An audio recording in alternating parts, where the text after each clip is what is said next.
Boa noite, meu nome é Lucas. O objetivo desse vídeo é fazer a explicação das questões da avaliação e a reprodução e demonstração dos códigos envolvidos. A primeira questão, ela pedia para fazer uma análise de 3 CSVs, contendo informações de vendas, vendedores e produtos, e pediam qual é o melhor e o pior vendedor, qual o produto que mais vende e o que menos vende, qual é a média mensal de vendas e o desvio padrão mensal, e qual foi o mês que mais vendeu e qual o total vendido até agora. Para fazer essa questão, eu utilizei o Pandas e as funções do Pandas. Então eu criei o ID para cada data frame para fazer depois o merge, né, com o join, e juntar tudo num data frame final. Aí, a partir disso, eu fui fazendo a construção dos prints para cada pergunta, né? E para fazer, por exemplo, para responder cada pergunta, eu usei funções do Pandas como group by e somatório, sempre utilizando, quando possível, o index para localizar, nesse caso, qual é a linha, né, do index que tinha o maior valor e o menor valor, e assim por diante para cada pergunta dessa questão. Vamos testar o código.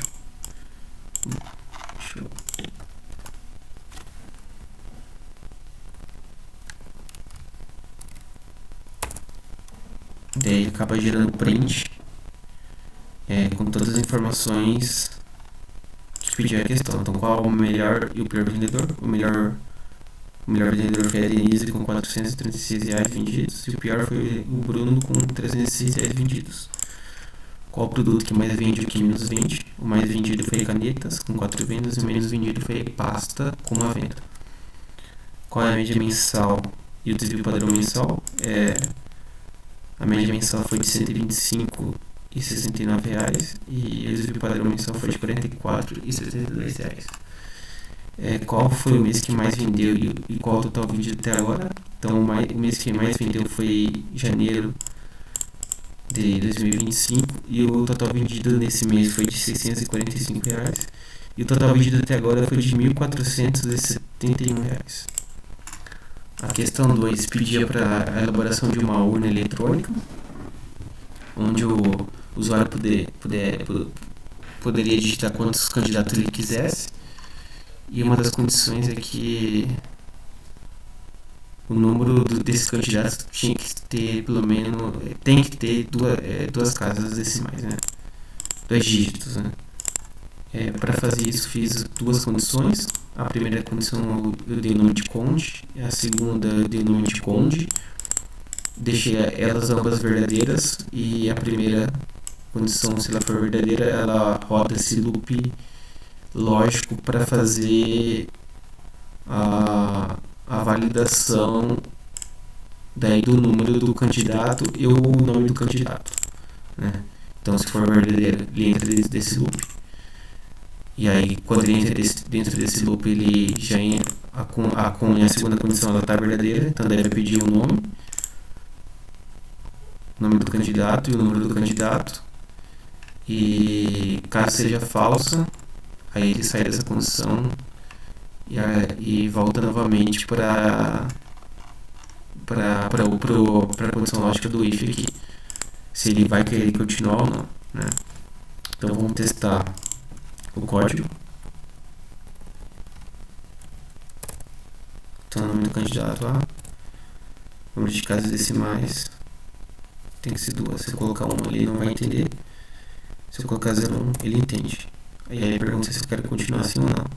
Se eu digito 1, ele continua. Aí candidato B, número de candidato, o número do candidato. Se eu colocar 2 ele não vai entender, se eu colocar 0,2 ele entende. Se eu digitar 4, eu coloquei no código para ele novamente gerar o loop, né? Porque daí ele entra como a primeira condição verdadeira. Então, se eu digitar 4 aqui, tá, eu tenho que fornecer novamente. Então, C03. E se eu apertar 2, encerra o programa. E aqui mostra a lista de duplas dos candidatos que foram inseridos, né? Com seu respectivo número. E aí, se você quiser futuramente selecionar, dá para usar o dicionário. A questão 3 pedia para fazer uma análise de faturamento de 10 lojas de um arquivo TXT. Então eu fiz tudo através de listas, utilizando o NumPy e o Matplotlib para fazer os gráficos. Eu fiz um for até 10, porque como é 10 lojas, então deixei esse parâmetro até 10. Daí ele vai rodando os testes lógicos, né? Então,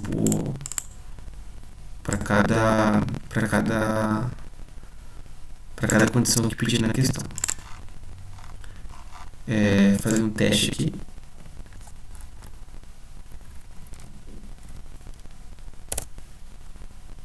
Então, deixa eu trazer um pouco para cá.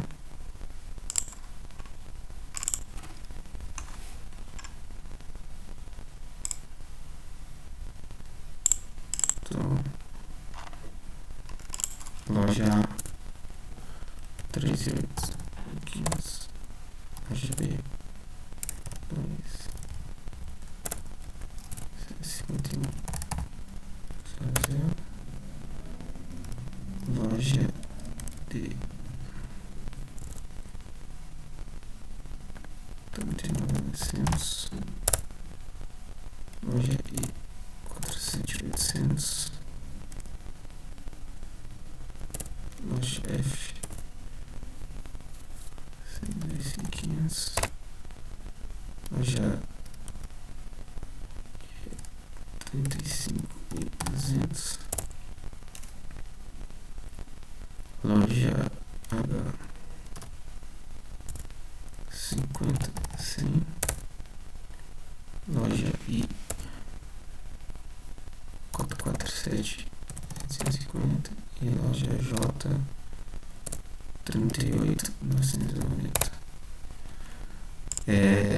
Daí ele mostra aqui, né, o valor total do desconto concedido foi de R$ 61.337 e as lojas com abaixo do faturamento de 40 mil após o desconto, que foi A, B, D, G e I. Daí que ele apresenta o primeiro gráfico com o faturamento antes do desconto, aí o segundo gráfico após o desconto e as medidas estatísticas descritivas, né, com o faturamento original e o faturamento após o desconto. E é isso. Obrigado.